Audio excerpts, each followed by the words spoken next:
Opisyal nang nanumpa sa kanyang bagong tungkulin si dating PNP Chief Benjamin Acorda Jr. bilang bagong PAOK Executive Director. Mismong si Pangulong Ferdinand Marcos Jr. nag-umpisa ng panunumpa ni Acorda. Pinalitan nito si Yusek Gilbert Cruz. Sa kanyang bagong posisyon, inaasahan na may pagpapatuloy nito ang nasimulan ng ahensya na pagpapanagot sa mga kriminal at sindikato sa bansa. Alamin ang kabuuan ng balita sa report na ito. Opisyal nang itinalaga ni Pangulong Ferdinand Marcos Jr.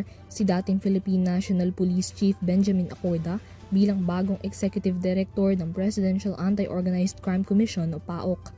Formal na nanumpa si Acorda kay Marcos nitong Huwebes bilang pagtanggap sa bagong tungkulin kapalit ni dating PAOK Executive Director Undersecretary Gilbert Cruz.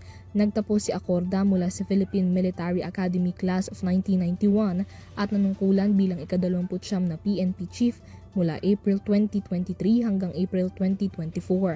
Bago nito, nanilbihan din si Acorda bilang PNP Director of Intelligence mula August 2022 hanggang April 2023 at Regional Director ng Police Regional Office Northern Mindanao mula November 2021 hanggang August 2022.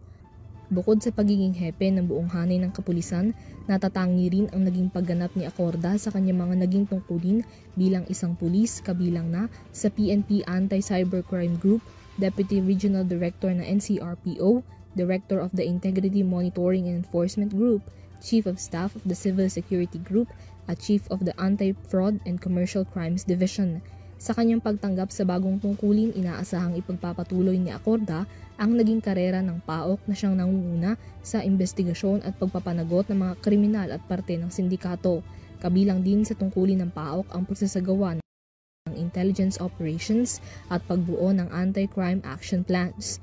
Matatandaan na ang PAOK din ang nanguna sa crackdown ng Philippine Offshore Gambling Operations o POGO sa bansa. Para sa EuroTV News, Mia Layagin, sumasaludo sa bawat Pilipino.